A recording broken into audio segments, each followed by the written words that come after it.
Please stand.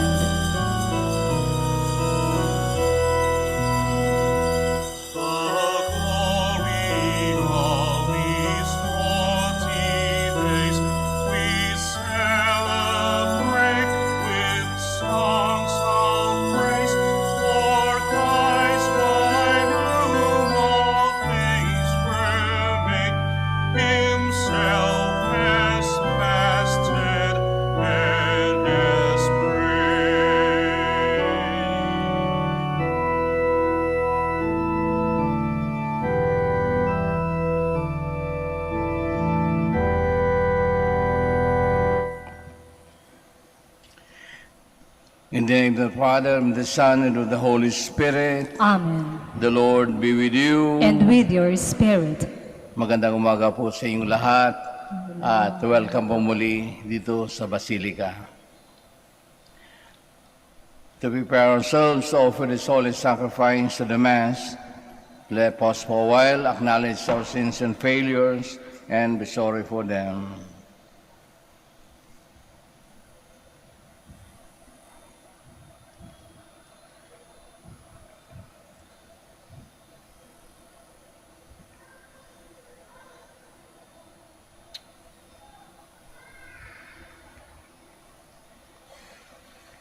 You are sent to heal the contrite of heart.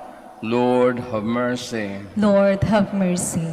You came to call sinners. Christ, have mercy. Christ, have mercy. You are seated at the right hand of the Father to intercede for us. Lord, have mercy. Lord, have mercy. May Almighty God have mercy on us, forgive us our sins, and bring us to everlasting life. Amen. Let us pray. O God, who have made all things, all those reborn in Christ, a chosen race and a royal priesthood, grant us, we pray, the grace to will and to do what you command, that the people called to eternal life may be one in the faith of their hearts and the homage of their deeds. Through our Lord Jesus Christ, your Son, who lives and reigns with you in the unity of the Holy Spirit, one God, forever and ever. Amen. Please be seated. A reading from the book of the prophet Ezekiel. Thus says the Lord God, I will take the children of Israel from among the nations to which they have come, and gather them from all sides to bring them back to their land. I will make them one nation upon the land, in the mountains of Israel, and there shall be no one prince for them all. Never again shall be two nations, and never again shall they be divided into two kingdoms. No longer shall they defile themselves with their idols, their abominations, and all their transgressions. I will deliver them from all their sins of apostasy, and cleanse them, so that they may be my people, and I may be their God. My servant David shall be prince over them, and there shall be one shepherd for them all. They shall live by my statutes, and carefully observe my decrees. They shall live on land that I gave to my servant Jacob, the land where their fathers live. They shall live on it forever, they and their children and their children's children, with my servant David, their prince, forever. I will make with them a covenant of peace. It shall be an everlasting covenant with them. And I will multiply them and put my sanctuary among them forever. Thus the nations shall know that it is I, the Lord, who make Israel holy, when my sanctuary shall be set up among them forever. The word of the Lord. Thanks be to God. The Lord will guard us as a shepherd guards his flock. The Lord will guard us as a shepherd guard his flock. Hear the word of the Lord, O nations. Proclaim it on distant isles and say, He who scattered Israel now gathers them forever. He guards them as a shepherd his flock. The Lord will guard us as a shepherd guards his flock. The Lord shall ransom Jacob. He shall redeem him from the hand of his conqueror. Shouting, they shall mount the heights of Zion. They shall come streaming to the Lord's blessings, the grain, the wine, and the oil, the sheep and the oxen. The Lord will guard us as a shepherd guards his flock. Then the virgins shall make merry and dance, and young men and old as well. I will turn their mourning into joy. I will console and gladden them after their sorrows. The Lord will guard us as a shepherd guards his flock. Please stand. Cast away from you all the crimes you have committed, says the Lord, and make for yourselves a new heart and a new spirit.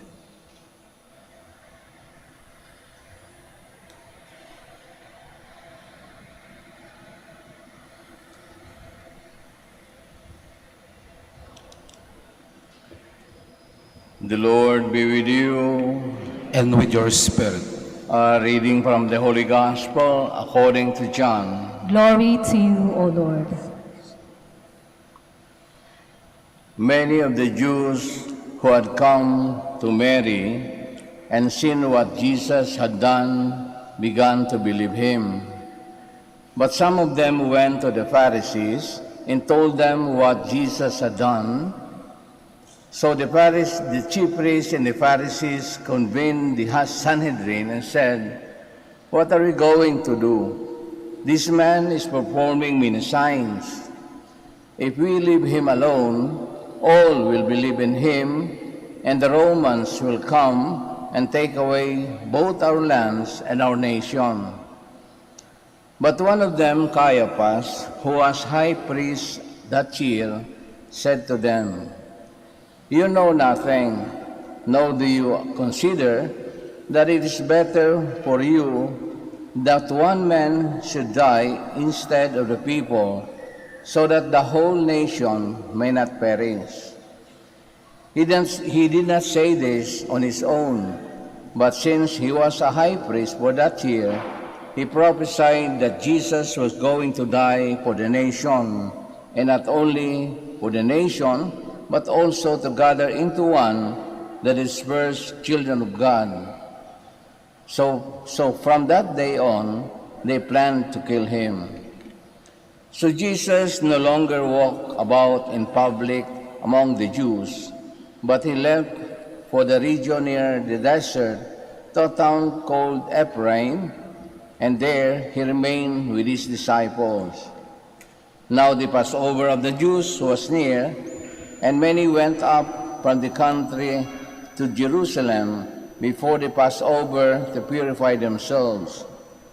They looked for Jesus and said to one another, as they were in the temple area, What do you think? Will he not come to the feast? The Gospel of the Lord. Praise to you, Lord Jesus Christ. Please be seated. Magandang umaga po muli sa ating lahat. Simana Santa na po mula bukas. Kaya kung nagsisimba tayo itong mga nakarang araw, kitang-kita natin kung paano ginigipit si Jesus sa kanyang sitwasyon. Halos lahat nakatingin sa kanya. Hindi para purihin siya, kundi gaya nga sinabi, kung paano siya hulihin at patayin. Hindi lamang yung mga Pariseo na inakusa siya kasi he blasphemes, no? At tinawag niya kanyang sariling anak ng Diyos at ang Diyos ay nasa kanya. Nako, malaking kasalanan sa mga Hudyo. At lalo na sa gospel natin ngayon, nakita natin sa umpisa, pati mga kasamahan nila, mga kaibigan ni Maria, tumiwalag sa grupo. Bakit? Sa takot. Natatakot pa sila na kapag hindi ito pinigilan sa Jesus, anong mangyayari? Nako, tuloy pa rin yung mga Romano, pati yung Pero, yung king, na sila ay magiging mga alipin, yung mga Diyos. Sapagkat sa umpisa, alam naman natin ang nasa sa utak nila ang Mesiyas na darating ay yung talagang magpapaalis sa mga Romano sa paghihirap nila sa napakahabang panahon. Yun lang pinakamimiti nila. Ngunit anong dumating? Yun, sacrificial lamb, may hinahon, puro salita. Marami rin gawa, mga kababalagan. Ngunit, kumbaga saradong-sarado na kalang makaisipan. Kaya kita natin kung paano ginigiit, no? Lalo pa dito sa mga darating na araw ng Semana Santa, hindi lang pagigit, kundi tunay na paghirap ang daranasin ng Panginoon. Kaya itong bagay nito, kung titingnan natin, tila baga sa ating buhay rin, paminsan-minsan, tatanungin natin sarili, gaya nung tumiwalag sa samahan. Kaano ba katatag ang ating pananampalataya sa Diyos? Tanggapin man natin sa gusto. Huwag tayong magsinungaling. Kadalasan, meron tayong mga doubts. Wala pa ako nakita, wala man nagsabi, kahit ng mga santo, sinabi nila 100% kami niwala. Of course, pag naputulan sila ng leg, wala nang mangyayari. Doon lang nila mapapakita ang na 100% sila kakampi ng Diyos. Ngunit tayo, kahit napakalit na bagay, kuminsan nag-aalinlangan tayo. Lalo na po dito sa Manaoag, no?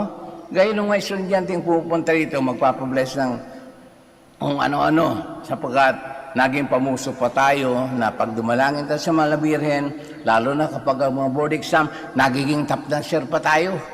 Hanggang doon na lang ba ang tingin natin sa Manaoag, sa mga Birhen, taga-salbar natin, taga-tulong, no?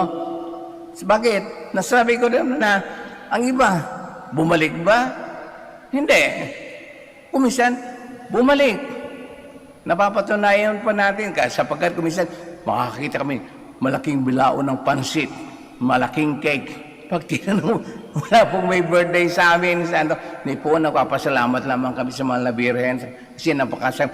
Siyempre, masaya rin kami kasi gano'n ang paniniwala nila. Ngunit sa ating mga simpleng tao lamang po, yun ang inihiling sa atin ng Diyos. Inihiling sa atin ng simbahan. Huwag nating ikahon ang Diyos. Kung anong gusto natin, yung masusunod, mali. Kung anong kagustuhan ng Diyos, iyon ang mangyayari. Kaya nga doon tayo hinahamon kung gaano tayo katatag sa ating paniniwala sa Diyos. Hindi lamang po yun.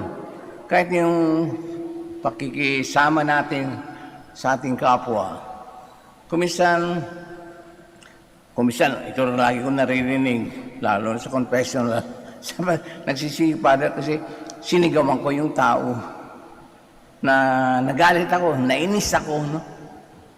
Sabi ko, di ba dapat pwede mo namang kontrolin yun? Kasi po kuminsan tatanga-tanga. Ito chismis, pero totoo, no? Gaya kunwari, pumasok ko doon sa isang establishmento. Sabi, Sir, vaccination card. Pinakita ko yung ID. Ano po to? Sa ko ID, na-vaccine na po ako. Hindi po yung kailangan namin, vaccination. Miss ko pwede, iwan ko ang card ko, iwan ko ang cellphone ko, kasi puputok ng pantog ko. Kung pwede, babalikan ko yan. Saka ko babalikan, ipapaliwanag ko sa'yo. Naku, ang tapang pa ng gwardiya. Hindi binalikan ko, miss. Next time, kung magi kayong mahigpit, be sure na may scanner kayo. Hindi nyo mababasa sa vaccination card yung QR code. Sabi ko, buti sa cellphone ko, ginawa ng isang pari. Pati paglabas mo, ito ang pagkita mo, nandiyan na nakasulat. Napahiya na, hindi ba lang nag-sorry? Ganun. Kumisan, maiinis ka. hindi katangahan, no? Ngunit sabi ko, nakakaawa naman. Ginagawa lang naman yung trabaho. Sinabi ko lang, next time is, ganito na lang, huwag niyo masyadong higpitan. Pakinggan yung paliwanag. At huwag agad kayong marindi. Yun siguro ang pinakamahirap na trabaho sa araw-araw, maging gwardiya sa isang establishment, no? Kasi ibang-ibang tao ang makakasasalamuha mo, makakausap, at siguradong maririndi ka, no? Kaya kuminsan nandyan yung galit. Kaya even sa mga bagay na pakikisama natin sa tao, kuminsan nawawalan din tayo ng gana o nanghihina tayo sa ano ba talaga, no? Kuminsan, hindi lang yun. Kahit sa loob ng pamilya, kadalasan, kapag ito, hindi ko man chismoso ako. Pero marami pong sa confessional, diyan ka natututo ng mabuti. Diyan ka makapag-iisip ng mabuti. At diyan ka rin makakatulong magpaliwanag ng mabuti. Kasi kadalasan, mga simpleng bagay ay lumalaki sapagkat hindi natin pinag-isipan, hindi natin hinabaan yung pisi ng ating pasyensya, kaya nangyari ang hindi dapat mangyari. Example, sabi ko dun sa nangungumpisal mga kabataan, ang kasi kasalanan nila, baka nagalit daw sila, sinigawan nila yung magulang nila, matatanda na. Sabi ko sa kaming mga tumatanda, kapag sinigawan kami, ang unang pumapasok sa isip namin, tama ba yung pagpalaki namin sa inyo? Yun, sayo mo sa gusto, talungin sinong mga nanay at tatay, lola, yun ang isipin nyo lagi, number one. Tama ba yung pagpalaki namin sa kanila? Ngunit sa mga kabataan, hindi nila iniisip yun. Sasabi na, stress lang kami, no? Depressed lang kami. Kaya nagawa namin, hindi na nakontrol yung. Kaya sabi ko, next time, mayroong ganong okasyon, pigilin yung sarili. Kayang-kayang pigilin yan kung gugustuhin nyo. Nang sa ganon, hindi nga magdamdam. Madamdamin po ang tumatanda. Kami, tumatanda kami, madamdamin rin kami, no? Kaya ngayon mga criticism, mga bashers, kuminsan sabi na, wag nyo na lang intindihin yun. Oo. Pero later on, parang naririnig mo pa rin sa tenga mo, no? Parang gusto mo, ayaw ko, gusto mo laging bumawi o makaisa. Ayaw mo, sino nagturo sa atin ng gano'n, no? Wala naman sigurong tao na siniraan na nga siya, inapid nga siya, wala malang naramdaman, parang walang narinig. Sigurado meron. Kaya lang, kaya niya lang pigilan yung kanyang sarili. So, ganun nangyari kay Jesus, no? Nakita niya, hindi siya natakot. Ang natakot yung mga kasamaan niya. Sapagkat sabi ni Jesus, the hour has not yet come. Kaya hintayin natin yun sa Good Friday. Talagang darating at darating ang kanyang kamatayan.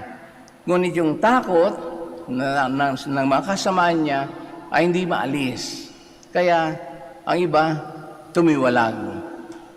Kakapiranggot na lang yung naiwan, no? Na talagang handa nilang sundan.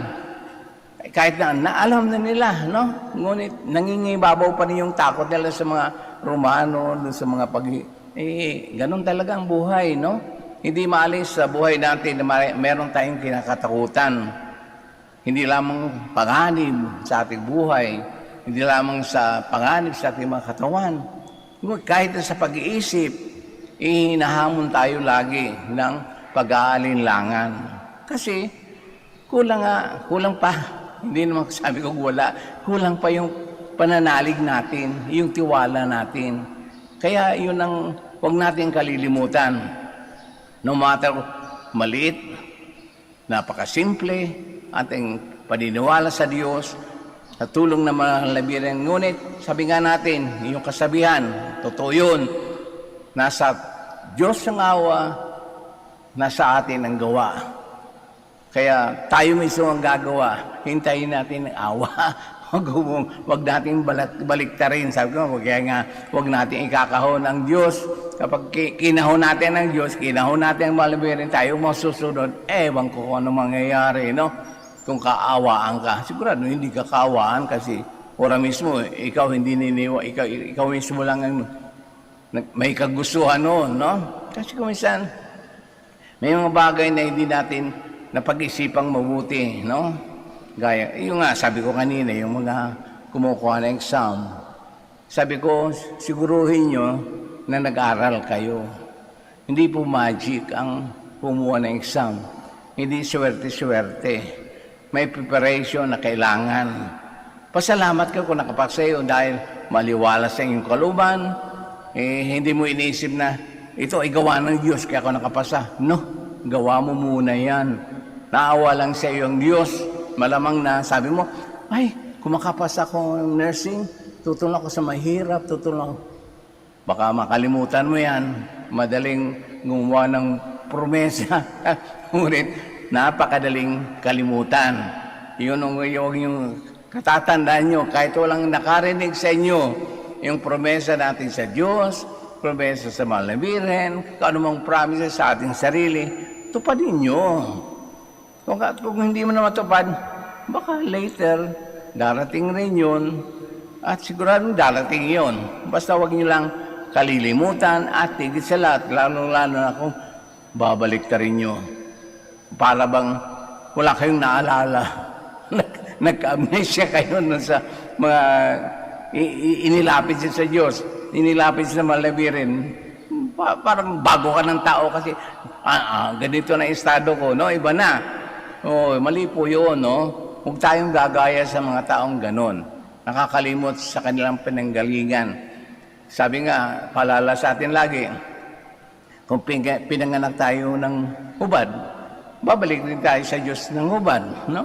Kasi wala tayong dadala-dalain na ipagmamalaki sakat everything is known to God na ginagawa natin. Hindi sa nabubuhay tayo sa mundo, hindi para takutin, palalahanan, paminsan-minsan. Kasi madali po tayo makalimot no? Kailangan natin ng paalala, no matter na napakatalino natin, kailangan pinapaalalahanan. Kasi hindi lahat ng bagay nakikita natin sa ating sarili. Malamang ang iba nakikita sa atin, tanggapin natin kung merong sinasabi ng correction o makakatulong sa atin. Ngunit, huwag na natin sabihin na, sino ka ba? Hindi kita kailangan. Mali, no? Yun ang lagi nang itidin. Think first before you act. Usually, gano'n ang pagsisisi, no? Ang pagsisisi, laging nasa huli.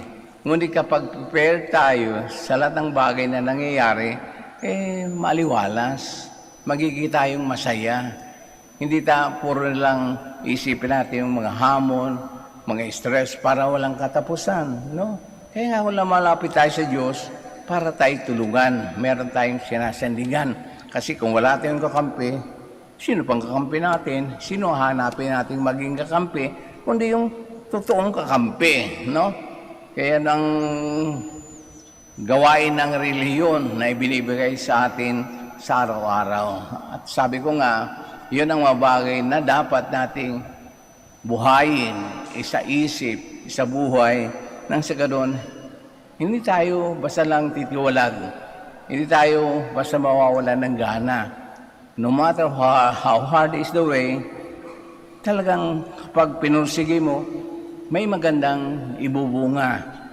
Kaya ngayon laging palalasari, kung matyaga ka, may nilaga, so on and so forth, no? Kaya yun ang laging sana matanim sa ating mga kuluban, sa ating pamumuhay. Magsitayo po tayo.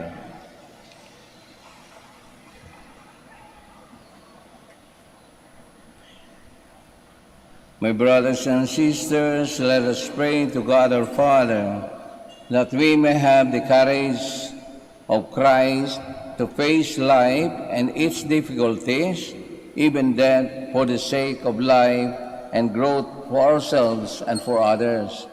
After expedition we say, Lord, hear our prayer. Lord, hear our prayer.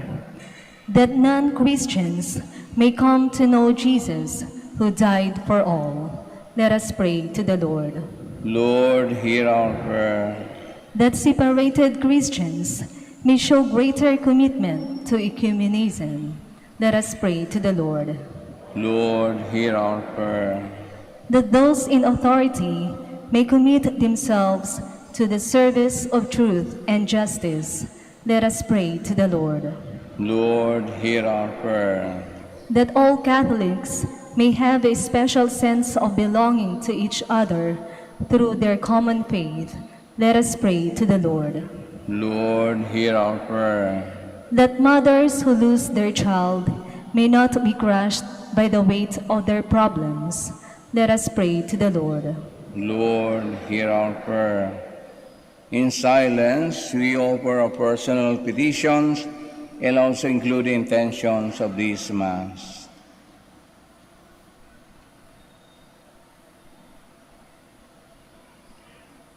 God our Father, who by drawing the faithful together has made them one body in Christ, send your Holy Spirit to draw your people into closer bond with each other. We ask this through Christ our Lord. Amen. Please be seated.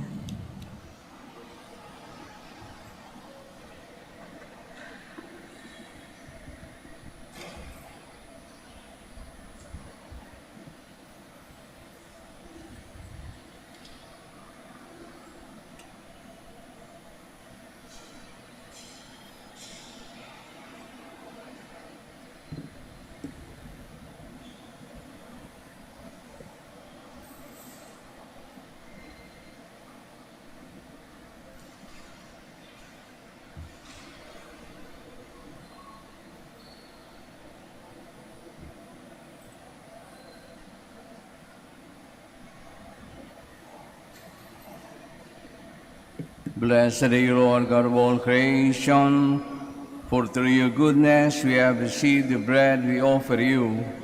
Fruit of the earth and work of human hands, it will become for us the bread of life. Blessed be God forever.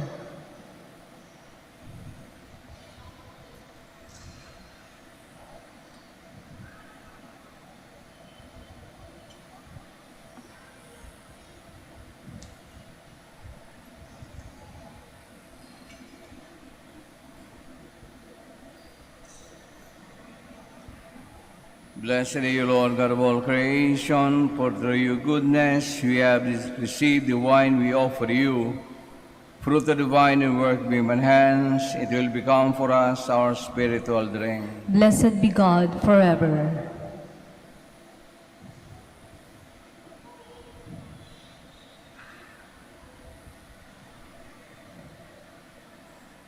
Please stand. Pray, my dear brothers and sisters, that our sacrifice may be acceptable to God, the Almighty Father. May the Lord accept the sacrifice at your hands for the praise and glory of his name, for our good and the good of all his holy church. May the gifts we offer from your fasting be acceptable to you, O Lord, we pray, and as an expiation for our sins, may they make us worthy of your grace and lead us to what you promised for eternity through Christ our Lord. Amen. The Lord be with you. And with your spirit, Lift up your hearts. we lift them up to the Lord. Let us give thanks to the Lord our God. It is right and just. It is truly right and just, our duty and our salvation, always and everywhere to give you thanks, Lord, Holy Father, Almighty, Eternal God. For through the saving passion of your Son, the whole world has received a heart to confess the infinite power of your majesty, since by this wondrous power of the cross, your judgment on the world is now revealed, and the authority of Christ crucified. And so, with all the angels and saints, we too give thanks to you, and exaltation we acclaim. Holy, holy, holy, Lord God of hosts. Heaven and earth are full of your glory. Hosanna in the highest. Blessed is he who comes in the name of the Lord.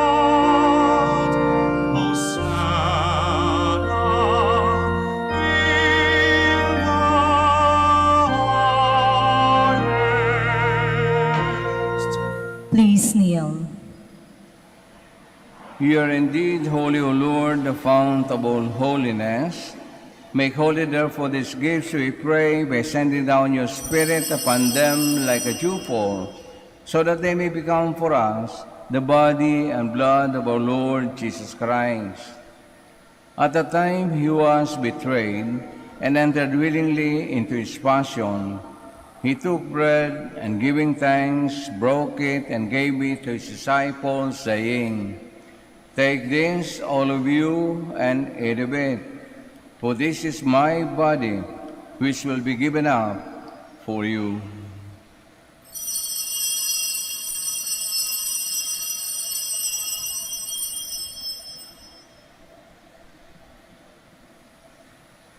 In a similar way, when supper was ended, he took the chalice, and once more giving thanks, he gave it to his disciples, saying, "Take this, all of you, and drink from it, for this is the chalice of my blood, the blood of the new and eternal covenant, which will be poured out for you and for many for the forgiveness of sins.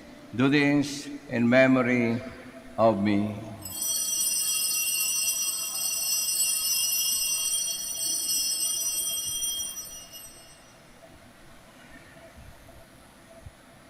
The mystery of faith.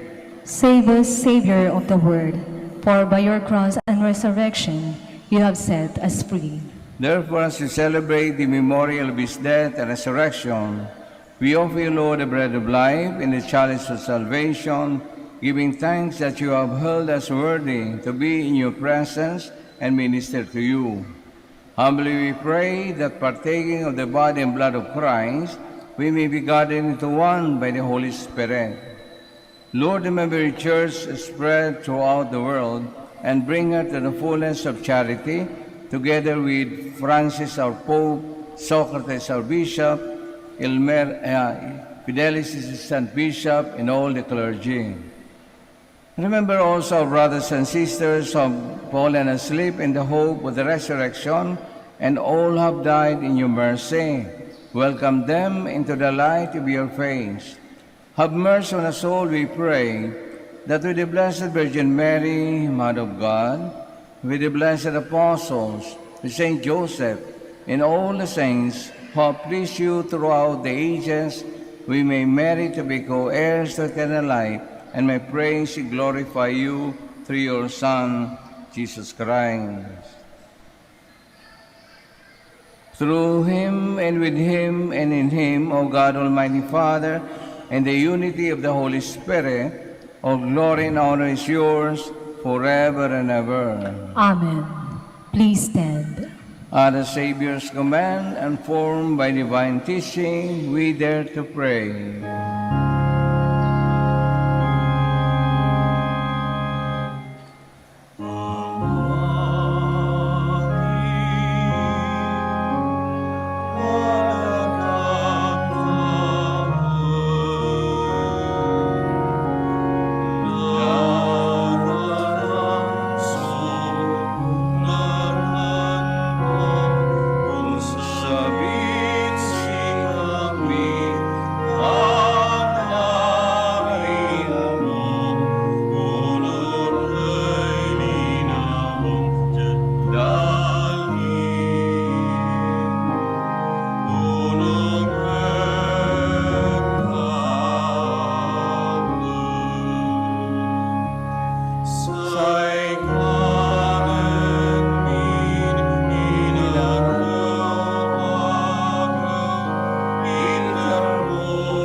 us, Lord, we pray, from every evil. Graciously grant peace in our days, that by the help of your mercy we may be always free from sin and safe from all distress, as we await the blessed hope and the coming of our Savior, Jesus Christ. For the kingdom, the power, and the glory are yours now and forever.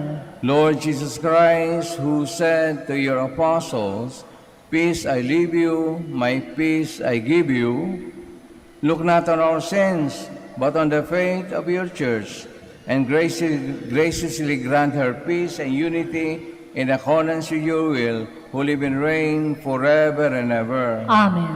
May the peace of the Lord be always with you. And with your spirit. We offer to one another the sign of peace. Peace be with you.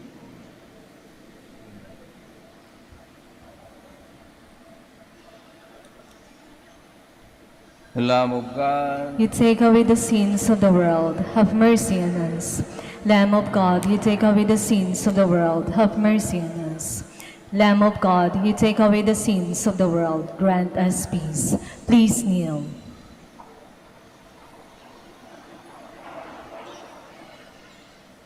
this is Jesus, the Lamb of God, who takes away the sins of the world.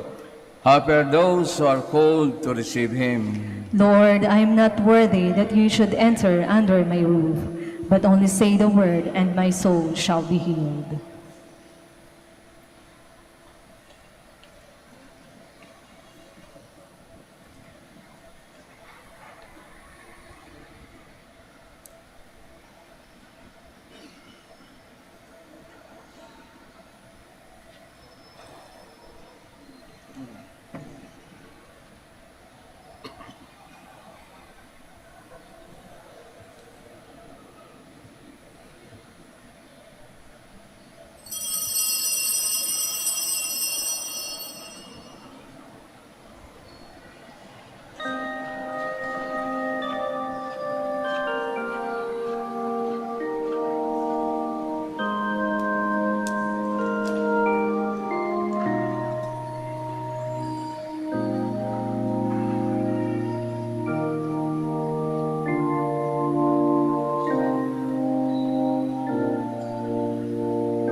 sa aking mga mata, minamahal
Please kneel for the prayer for the elections.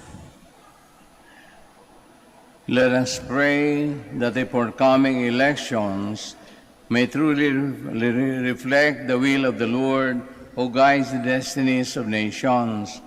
Let us pray together. Deliver us, Lord. Deliver us, Lord, from coercion, violence, and terrorism, Deliver us, Lord. from dishonesty, lies, and all distortion of truth, Deliver us, Lord. from bribery, graft, and all conspiracy for fraud, Deliver us, Lord. from threats, intimidation, and perverse language. Deliver us, Lord. Let us pray together. Hear us, Lord. Hear us, Lord, that conscience may always be our ultimate norm, Hear us, Lord. that the common good may always be our highest goal, Hear us, Lord. that human dignity may be respected all the time, Hear us, Lord. that the poor and the weak may always have the priority, Hear us, Lord. that genuine fear of God and love of neighbors may guide those who public office. Hear us, Lord. Let us pray. Shepherd of souls and Savior of the nations, politics is your gift to us, a call to serve others.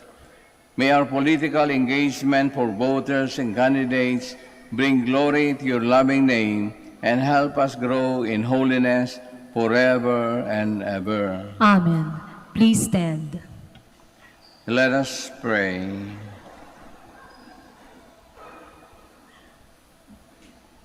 We entreat your majesty most humbly, O Lord, that as you feed us with the nourishment which comes from the most holy body and blood of your Son, so you may make us sharers of his divine nature, who lives and reigns forever and ever. Amen. Please be seated for the announcement. Dear devotees of Our Lady of Manaoag, the summer feast of Our Lady of the Rosary of Manaoag will be on May 4, 2022, third Wednesday after Easter Sunday. The Novena Masses will be scheduled at 6 a.m., 7:30 a.m., 9 a.m., 10:30 a.m., 12 noon, and 4:30 p.m. from April 25 to May 3, 2022. Additional Mass at 3 p.m. on May 1, Sunday. We invite you to participate in these Novena Masses. If you wish to sponsor one or several Masses, you may fill out the form at the counters for Masses area and submit it with your donation, where you will be provided with an acknowledgement receipt.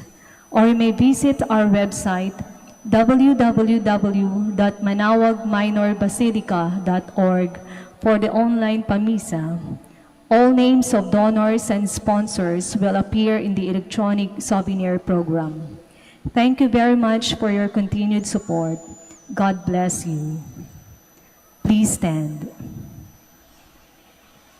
Marami pong salamat sa pagdalo nyo at pakikisa sa Santa Misa. Ingat lang po sa pag-uwi. The Lord be with you. And with your spirit. And may Almighty God bless us all, the Father, the Son, the Holy Spirit. Amen. The Mass is ended. We go in peace. Thanks be to God. Prayer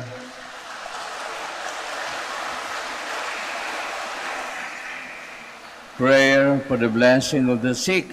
Hindi lamang po tayong nandito sa simbahan na humiling na gumaling sa anumang karamdaman o makaiwas sa anumang sakit. Idamay na po natin yung mga sa pamamahay natin, yung mga senior citizen. Napakahirap po mag-travel sa Manaoag sa ganitong init. No? Nakakarating po yan sa kanila, maniwala kayo. No? Pinakikigan niya ng Diyos. Salamat po. Let us pray. God, our Almighty Father, by your blessing you give us strength and support in our frailty. Turn with kindness toward our sick brothers and sisters. Free them from all illness and restore them to good health through the intercession of Our Lady of the Rosary of Manaoag, so that in the sure knowledge of your goodness, they will gratefully bless your holy name. We ask this through Christ our Lord. Amen. Prayer for the blessing of the rosaries and other religious articles. If you have them with you, just bring them out. Huwag na po kayong aalis sa inyong kinalalagyan. Lalapit na lang po ang mga ministers. Let us pray. In memory of the mysteries of the life, death, and resurrection of our Lord Jesus Christ, to the honor and glory of the Blessed Virgin Mary, Mother of Christ, Mother of the Church, Our Lady of the Rosary of Manaoag, may these rosaries, images, candles, oil, and other religious articles of devotion be blessed and be made holy in the name of the Father, and of the Son, and of the Holy Spirit. Amen.